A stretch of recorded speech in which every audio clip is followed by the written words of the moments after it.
Spend enough time in any Arsenal fan community, and at some point, someone is likely to say something like, "Yeah, it's all going well and everything, mate, but, I just do wonder what happens if Partey gets injured. We ain't got a backup."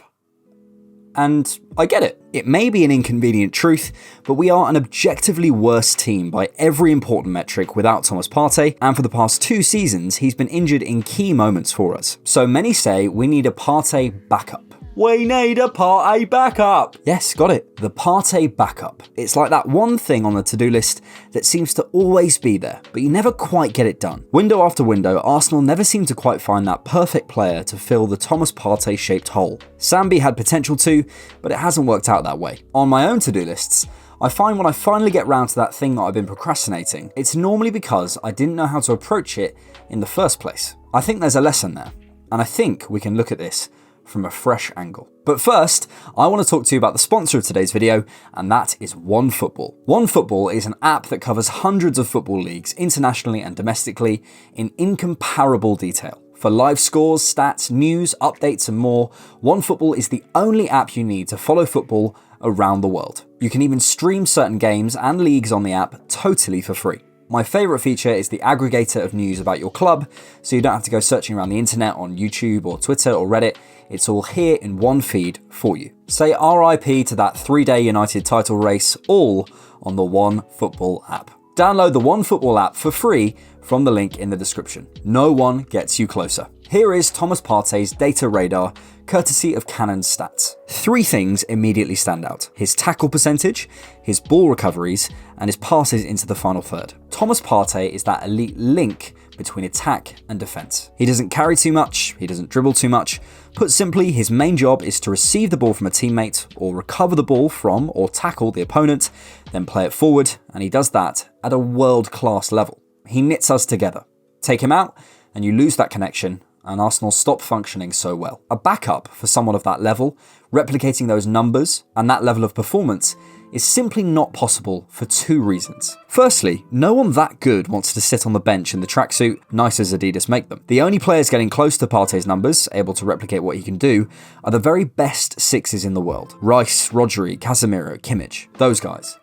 They aren't backups. To be able to play lone 6, you have to have a very specific set of attributes. The role dictates it more than elsewhere. When we come to replacing Partey long term, though let's not do that in a hurry, the skills mentioned are non-negotiable. I think Declan Rice is the man for the job, though I do like Zubimendi at Sociedad. If you want to hear my thoughts on how Declan Rice would fit in at Arsenal, as well as getting loads of other bonus content, then please check out the Patreon link in the description. Secondly, the millions in transfer fees and the hundreds of thousands a week you need to spend to get that player would be better spent elsewhere. Even if we are in some mad world where you could get Declan Rice to come and sit on the bench, it's a huge waste of talent and money. So then you have 2 options. Sign someone you don't really want and accept the drop-off in performances, or start to think about it in a different way. Think of it like this. Arsenal have problems, and Partey solves them. Can we solve them without directly replacing him in the lineup with a technically inferior player?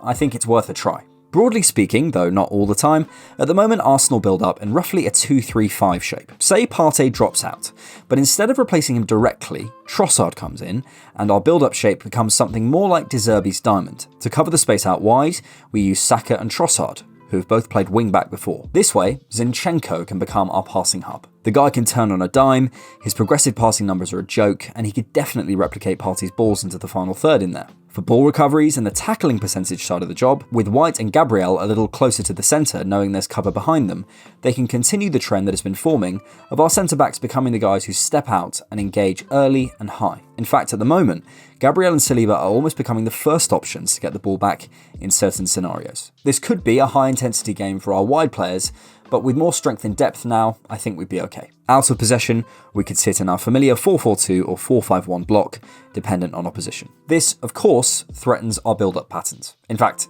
it literally will change them. But then the question becomes, would you rather have these personnel on the pitch, or someone of a lower technical level like an El Neni directly replacing Partey and trying to do the same job, with other adaptations like Xhaka dropping back? It's an interesting question, and one I don't know the answer to without seeing it. Neither are ideal, and you're asking players to do things they're not necessarily always comfortable with. But we can't carbon copy Partey.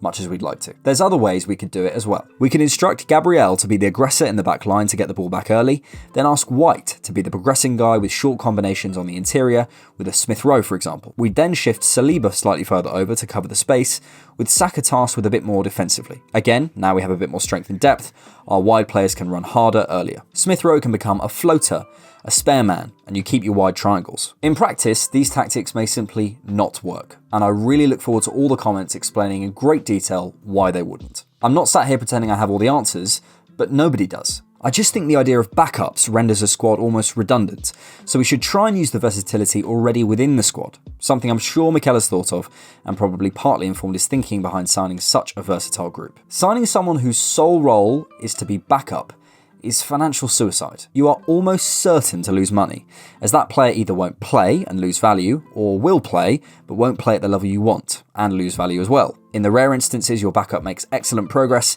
they'll be wanting more playtime and you're back at square one. I'm more than up for signing something in the midfield this window, and I hope we do it. But signing someone to play backup to Partey, just not worth it for me. And I wonder if we can find other solutions while we're at it. Let me know your thoughts in the comments and on Twitter @thedifferentknock and @OneFootball. I'm sure you will. Thank you so much for watching The Different Knock. If you like this video, please hit like and subscribe to the channel if you haven't already. Please consider supporting us on Patreon monthly or head to buymeacoffee.com for one-time support. You can find me @OneFootball on Twitter, and we're @diffknock on all social media. Also, check out our podcast. All the links are in the video description. Thanks.